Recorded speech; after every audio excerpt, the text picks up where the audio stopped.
Hello everyone. So today we are going to learn about profit and loss. So be with us. ये है आप और आज आपका स्कूल में की नई कक्षा में पहला दिन है। तो आप तैयार हैं जाने के लिए, लेकिन जाने से पहले आपको याद आता है कि अरे मेरे पास पेन तो है ही नहीं। तो आप रास्ते में एक शॉप पर जाते हैं और वहाँ पर एक पेन खरीदते हैं। दुकानदार बोलता है ये पेन का पैकेट है और इसकी कॉस्ट है 10 रुपीज़, यानी कि वो आपको एक पेन का पैकेट 10 रुपीज़ में देता है और आप उसे खरीद भी लेते हैं। अब आप गए स्कूल में और आपका दोस्त पेन तो लेके नहीं आया और अब वो आपसे मांगता है हेल्प, कहता है मुझे एक पेन दे दे, तेरे पास तो इतने सारे हैं। तो फिर आपने एक पेन दे दिया। एक ने उससे बोला कि ये 3 रुपये का है, तो उसने आपको 3 रुपये भी दे दिए। Very good. अब नेक्स्ट क्या होता है, आपके आगे वाले को भी पेन की ज़रूरत होती है, आपके पीछे वाले को भी एक पेन की ज़रूरत होती है और आपके दाएं बाएं भी पेन की ज़रूरत होती है। तो आपने क्या किया, सबको पेन दे दिया। फिर बात यह है कि आपने सबको पेन दिया 3 रुपये में, ठीक है। तो हम एक सब चीज़ समझेंगे कि आपको कितने रुपए मिले अगर आपने 3 रुपये में 5 लोगों को 5 पेन दिए। तो 3 रुपये का एक पेन, अगर 3 रुपये के अगर आप 5 पेन देते हैं तो उसकी कॉस्ट हो जाती है 3 × 5 यानी कि 15 रुपीज़। यानी कि आपको दिए गए पेन के लिए 15 रुपीज़ मिले। लेकिन आपको याद है आपने उसे खरीदा कितने में था, सिर्फ 10 रुपये में। रिमेंबर? तो नाउ आपको पता चला कि आपने पेन तो 10 रुपये में खरीदे थे, लेकिन जब आपने उन्हें बेचा तो उन्हें बेचा आपने 15 रुपये में, यानी कि 15 रुपीज़ में। तो इसका मतलब आपको दिए गए रुपये, यानी कि आपने जो रुपये उस पेन के बदले दिए थे उससे ज़्यादा रुपये वापस मिले, यानी कि 15 रुपये। तो यहाँ पर हम टर्म समझते हैं जो है प्रॉफिट। आपको हुआ है प्रॉफिट। अब देखेंगे प्रॉफिट हुआ कितने का। आपके पास आपने रुपये दिए थे 10 और आपने बेचा 15 में, यानी कि आपके पास एक्स्ट्रा कितने रुपये आए, 5 रुपीज़। यानी कि आपके पास एक्स्ट्रा 5 रुपीज़ आपको मिले, जो कि है हमारा प्रॉफिट। अब हम देखेंगे एग्जैक्टली प्रॉफिट होता क्या है और उसकी डेफिनेशन क्या है। Let's see. So let's come on the topic of profit and loss. So this is the definition of profit. The money that you make, जो मनी यानी जो पैसे आप बनाते हैं, व्हेन यू सेल समथिंग, कुछ बेच कर, for more than it's cost, उसकी एक्चुअल प्राइस से ज़्यादा में। यानी कि जैसे हमने एग्जांपल लिया कि आपने पेन खरीदे थे 10 रुपये में और टोटल उससे बेचे हैं 15 रुपये में, यानी कि आपको एग्जैक्टली 10 रुपये में आपने बेचा, वो खरीदा, यानी कि वो कॉस्ट प्राइस हुई। 15 रुपये में बेचा, यानी कि वो हुई सेलिंग प्राइस। एंड आपको प्रॉफिट हुआ 15 - 10, यानी कि 5 रुपये का, यानी कि आपको उससे ज़्यादा रुपये मिले जिसमें आपने उसे खरीदा था।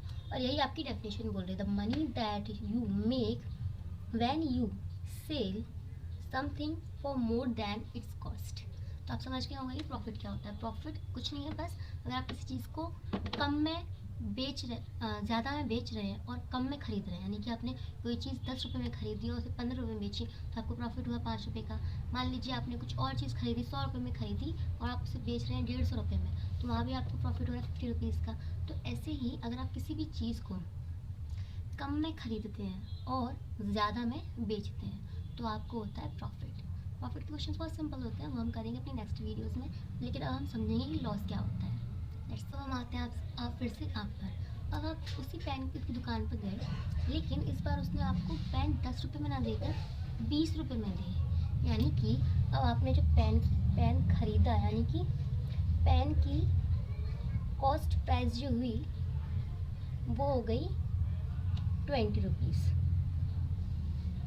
यानी कि अब आपने जो पेन खरीदा वो खरीदा आपने 20 रुपीज़ में, यानी कि अगर आपने वो पेन 20 रुपीज़ में खरीदा, लेकिन अभी भी उन बच्चों ने तो वो 3 ही रुपये में लिया, तो यानी कि अभी भी आपने जो उसको सेल किया, आपकी सेलिंग प्राइस वही रही। सेलिंग प्राइस जो थी 15 रुपीज़ वही रही, ठीक है।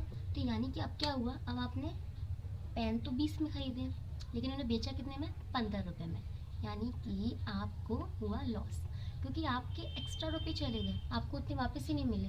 20 तो आपने दिए, लेकिन आपको वापस कितने मिले, सिर्फ 15 रुपये। यानी कि आपको हुआ 5 रुपीज़ का लॉस। समझ में आई बात आपको? तो लॉस क्या कहता है? लॉस ये कहता है कि अगर आप किसी चीज़ को ज़्यादा में ख़रीद रहे हैं, यानी कि 20 रुपीज़ ज़्यादा है, ज़्यादा में ख़रीद रहे हैं और कम में बेच रहे हैं, तो आपको वहाँ पर होगा लॉस।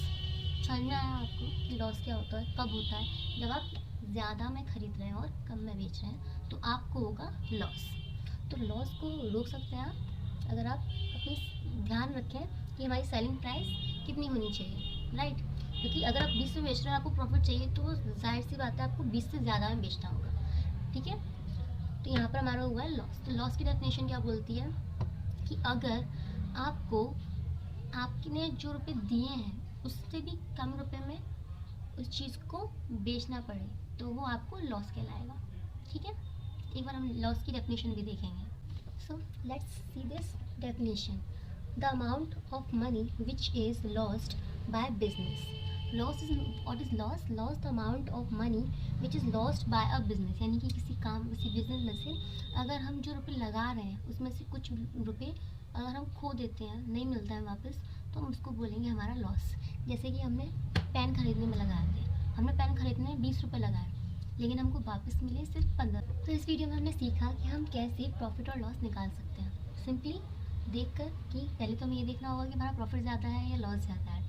नॉर्मल प्रॉफिट तब ज़्यादा होता है जब हमारी कॉस्ट प्राइस ज़्यादा होती है, कॉस्ट प्राइस कम होती है और सेलिंग प्राइस ज़्यादा होती है, यानी कि हम सेलिंग प्राइस में से कॉस्ट प्राइस को माइनस करेंगे तो हमें हमारा प्रॉफिट मिलेगा। लेकिन अगर हमें लॉस हो रहा है तो हमें कॉस्ट प्राइस यानी कि 20 कॉस्ट प्राइस में से हम सेलिंग प्राइस को माइनस करेंगे, तो इस तरह से हम अपना लॉस निकाल सकते हैं। तो अगर आपको ये वीडियो अच्छी लगी हो और कुछ आपको समझ में आया हो, आपने सीखा हो, तो इस वीडियो को ज़रूर लाइक करें और चैनल को सब्सक्राइब करें ऐसी और अच्छी वीडियोज़ के लिए और कुछ नया सीखने के लिए। And thank you very much for watching.